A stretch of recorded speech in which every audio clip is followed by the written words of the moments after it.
కూడా మీకు తెలుసో లేదో, మీ తాలూకాలు ఎవరో అడిగారో లేదో చెప్పండి. ఏ రాజకీయ నాయకుల దగ్గరికి వచ్చి ఎవరో కూడా ఒక కానిస్టేబుల్ పోస్ట్ ఇప్పించండి అని కానీ, ఒక టీచర్ పోస్ట్ ఇప్పించండి అని కానీ ఎవరు కూడా రికమెండ్ చేయలేదు. చేయాల్సిన అవగాహన సంగతి తెలుసు. ఎందుకంటే గవర్నమెంట్ అంత ట్రాన్స్పరెంట్ గా మేము పనిచేసాం. దానికి ఈ రోజు మీరు బయటకు వచ్చి ఇష్టానుసారంగా ఎలా పడితే అలాగా మాట్లాడి చేసేద్దామంటే ఈరోజు జనాలు కూడా నమ్మే పరిస్థితుల్లో లేరు. ఈరోజు మేము చాలా ట్రాన్స్పరెంట్ గా పనిచేసాము. ఈ రోజు డిఎస్సి నోటిఫికేషన్ ఇవ్వడంలో కానీ, డిఎస్ అభ్యర్థుల్ని సెలెక్ట్ చేయడంలో కానీ గౌరవ ముఖ్యమంత్రి గారికి ఉన్నంత ఎక్స్పీరియన్స్ ఇంకెవరికి లేదు. ఇంకో విషయం చెప్పాలి, చిన్న ఎగ్జాంపుల్, గ్రూప్ 1 పెట్టారండి వీళ్ళు లాస్ట్ గవర్నమెంట్ లో.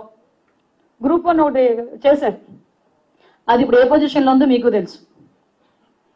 ఇప్పుడు ఏ పొజిషన్ లో పాప అభ్యర్థులు అనాలో సెలెక్టెడ్ లిస్ట్ ఉన్నారో ఏమనాలో అర్థం కావట్లేదు. ఆఖరికి వాళ్ళ మీద ఏ ఆరోపణలు అండి? డ్రైవర్ల చేత, కండక్టర్ల చేత కూడా దిద్దించారు అన్నది ఆరోపణలు, ఆటో డ్రైవర్ల చేత కూడా. ఆఖరికి ఈరోజు పరిస్థితి ఏంటి?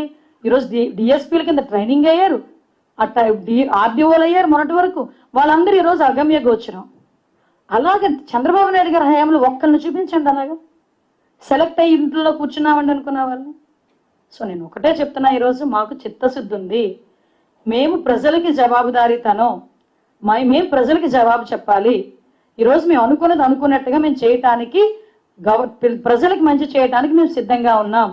మీ నోటుకు వచ్చినట్టు రాస్తాము, నోటుకు వచ్చినట్టు మాట్లాడతాము, ఎలా పడితే అలా మాట్లాడతామన్నా మేము ఒకటి సమాధానము చెప్తాం. దానికి తగినట్టుగా ప్రజలకు అర్థమయ్యే విధంగా మేము సమాధానము చెప్తాం. అదే విధంగా అంతకు మించి జనాలను ఇబ్బంది పెట్టే దృష్టిలో కానీ ఈరోజు ఏంటంటే వీళ్ళ ఉద్దేశం ఏంటంటే, ఆ గ్రూప్ 1 అభ్యర్థులకు సంబంధించి చిన్న రప్చర్ అయింది కదా, యాజ్ గా ఇలాంటి ఎలిగేషన్స్ పెడితే 16,000 కుటుంబాలు రోడ్డుకి ఎక్కేస్తాయి అని వాళ్ళ ఆలోచన. కానీ వాళ్ళందరూ కూడా చాలా హ్యాపీగా ఉన్నారు.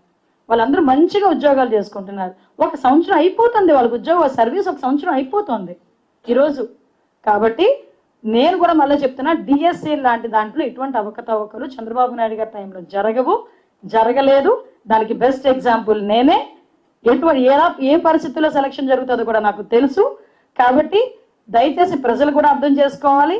అట్ ద సేమ్ టైం ప్రతిపక్షాలు కూడా కొంచెం తెలివితో ప్రవర్తిస్తే కొంచెం వాళ్ళకి కూడా నాకు అర్థం కాదండి. బొత్స సత్యనారాయణ గారు చాలా సీనియర్ లీడర్, ఆయన కూడా బ్రిడ్జ్ స్పోర్ట్స్ గురించి ఏమీ తెలియక అలా మాట్లాడితే నేనేమంటానంటే, ఉత్తరాంధ్రలోని ఎంతో కొంత అందరికీ తెలిసిన నాయకుడు ఆయన, విద్యాశాఖ మంత్రి చేశారు.